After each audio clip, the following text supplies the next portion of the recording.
About 5 or 6 months ago, I ruined a business deal where it fell apart.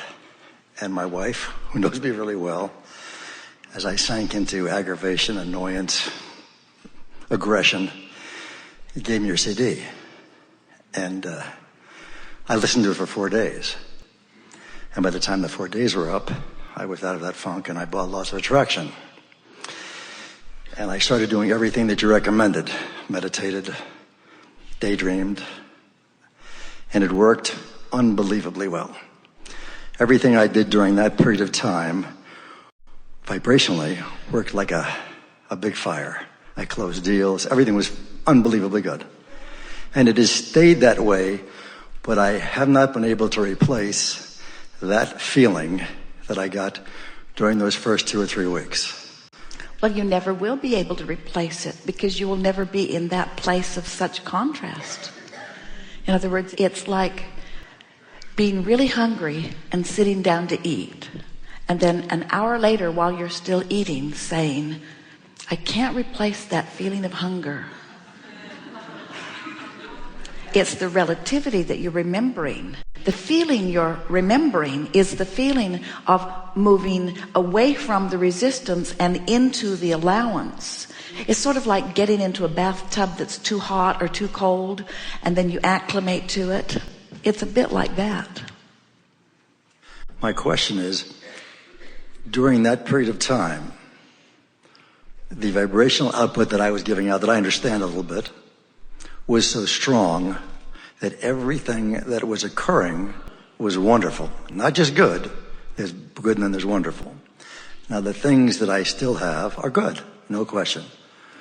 But there are times I would like to replace that energy level from here, that vibrate, and bring it up to here again, and I have not been able to do that. Well, let's talk about what these feelings are about, and then we can talk about how you could go about that. So, as you're experiencing contrast, when something that you really want isn't working and you're really aggravated, as you say, angry or aggravated, that strong feeling of knowing what you don't want creates a strong awareness of what you do want. If someone called you on the telephone and said, hello, you don't know me, I'm just calling to tell you I will never call you again, you would say, that would be all right with me. I'd say thank you. But if someone you really care about were to say that to you, you would have a strong experience of knowing what you don't want. So the more it is about things that are really important to you, when it doesn't go the way you want it to, it parlays the desire in a stronger fashion. So there is a sort of spurt of momentum that when you turn and go with it, you get to ride it. In other words, you know a little what you don't want, so you know a little what you do want, and you turn and go with it. And you know a little what you don't want, and you know a little what you do want, and you turn and go with it. There's not as much drama in that as when you really know what you don't want, and you really know what you do want, and so you get a little bit of a ride. So it's about recognizing that while I am feeling great, and I do feel better than I've felt, there are some pieces of thought that I'm offering pretty regularly that are resistant enough in nature that I'm not letting myself have that fast ride that I was having. In other words, the ideas that were presented to you in the midst of that strong wanting, there was a stronger surrendering of you and giving into the idea of them, which gave you that feeling of faster momentum than you are now having. Consider this. Imagine an airplane high in the sky going 500 or 600 miles an hour. You're looking out the window, all calm as you go by. Put that same airplane on the ground at that same speed, not so calm. You've been becoming something that you weren't letting yourself be. And now you've found some ways to let yourself be it. And at first, it was just a bigger rush. And now already you're acclimating to it. So what you're telling me is the acclimation, when I get used to it, nothing changes really except the perception of my own mind of how big it is. Perfect words. That works. Perfect Thank words. you. Yes, indeed. So I run a nonprofit that helps children transform their lives. And I created this job. I love it. I adore it. And we've grown magnificently. And so, given that I can't control others around me in any way, and I've attracted really great people around. I've hired good staff, and we have a new board of directors. But part of the other issue that I have for me is how to speak about this work that we're doing right now. In other words, it's kind of like this little hidden secret I have. You know, I talk to them about my passion. I talk to them about what we're doing. They resonate with that. It's really great. And on the other hand, having this belief that, look, I know this is going to work out because I know this is going to work out. The significant thing that we want to say to you here is that you have been so involved in the administrative part of it that it's sort of like listening to a teacher. They'll say, oh, I love being with the kids, but the administrative stuff is just horrible. And it's because the adults are so much talking about what they don't want, where when you're talking with the children, even children who you think need to be mentored are fresher air than the people that are in your organization usually doing the backup for you. In other words, these children that you are mentoring, well, we might as well just tell you, they're mentoring you as much as you're mentoring them. Absolutely. And so that's the story we would tell. We would say, you know, I know that there are kids that could use big brothers and could use some companionship that they don't have. I know that. But the thing that surprised me most when I began interacting with them is while there were things that I know without a doubt that they were getting from me, I was knocked over by how much I got from them. And it feels to me like we are sort of a marriage made in heaven, where they were calling me to them and I was calling them to me, and there's something magical about coming together. And this is way bigger and way better than anything that I'd ever imagined. And don't you all sort of want to be part of something like that? Right. You just have to keep finding the fresh way of looking at it. Years ago, Jerry had a film that he used to show at presentations, and he and those like Esther had seen it so many times that they could speak the words with the film right along with it. Esther used to do the sound effects of the music just to keep herself occupied. And then one day, Jerry said to Esther and some others that even though he had seen that film hundreds of times, that each time he saw it, he tried to imagine what it felt like for the person who was seeing it the first time. And once Esther got hold of that feeling and she began looking at it through the eyes of the newcomer, every time she watched that film, she felt the thrill of it as if she were new again. And that's how you keep yourself fresh and new. In other words, people's lives are changing. You're not going to attract mentors who are going to stay forever. And what happens is the people who are needing to be mentored are moving through, and the people who are mentoring them are moving through. This is an organic, evolving organization. And as one of the leaders, you're sticking around longer, but you have to have the attitude that it is a passing parade, and that it's better when it's that way, because the freshness of it is really what you're reaching for. And we think that you have begun to feel some discomfort for those who at one time pledged their allegiance, who then can't seem to find the time, or those who pledged their dollars who somehow can't seem to find the money. And you've got to sort of let that go and trust that the universe will deliver to you those who are a vibrational match to where you now are.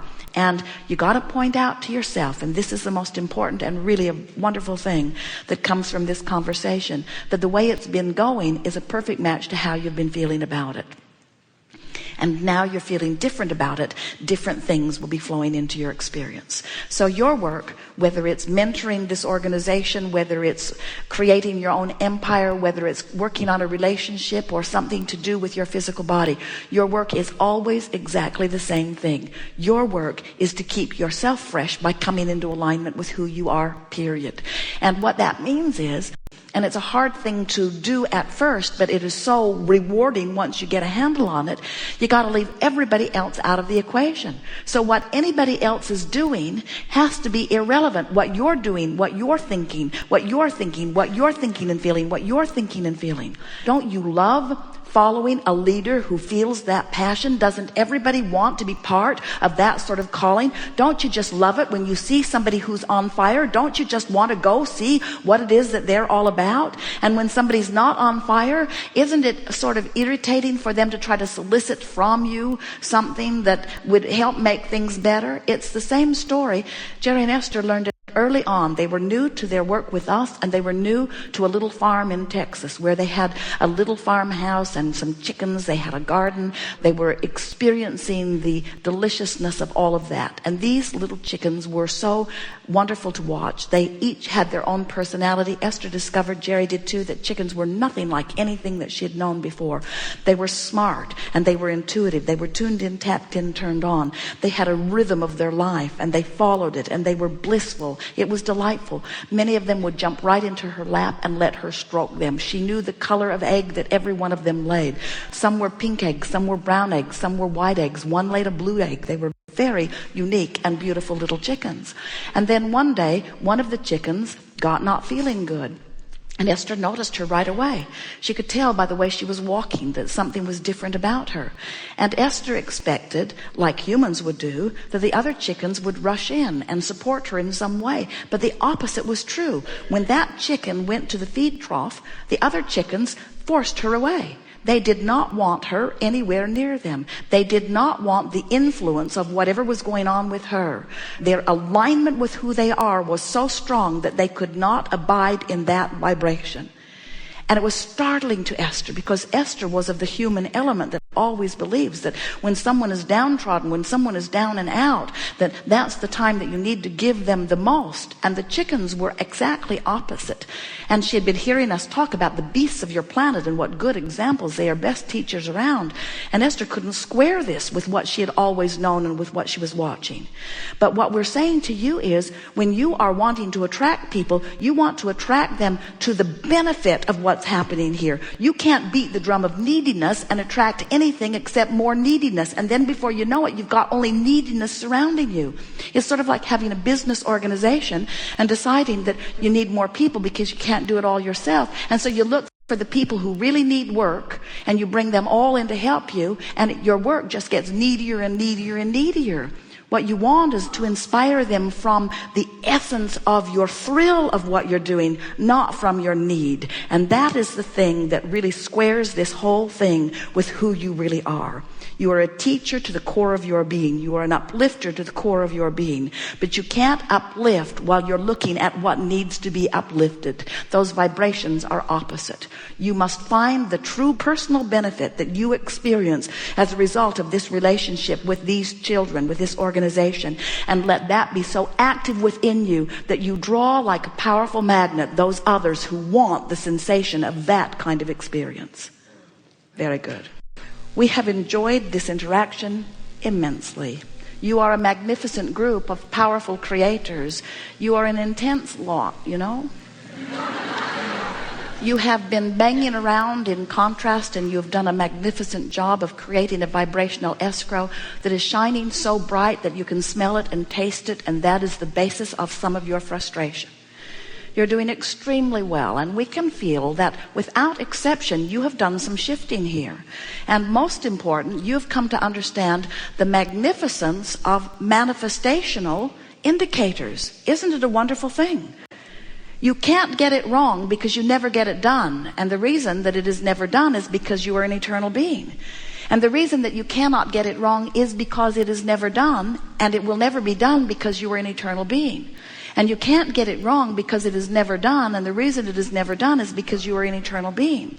So you might just as well lighten up and acknowledge that you are eternally moving forward and enjoy the ride. It's what you came for. The river guide does not say to Jerry and Esther, "Would you like us to just take your boat out of the water and truck it down the canyon and put it back in about 500 yards so that you can get to your destination faster?" Or he does not expect Esther to say, "Well, we're used to instant manifestation, so please do bus our raft down the canyon and we'll put it in the water. We'd like it better if it would happen quickly," because he knows they came for the ride on the river. And so did you. You came for the ride on the river. We are enjoying your ride, and we want you to. There is great love here for you, and always we remain eternally incomplete.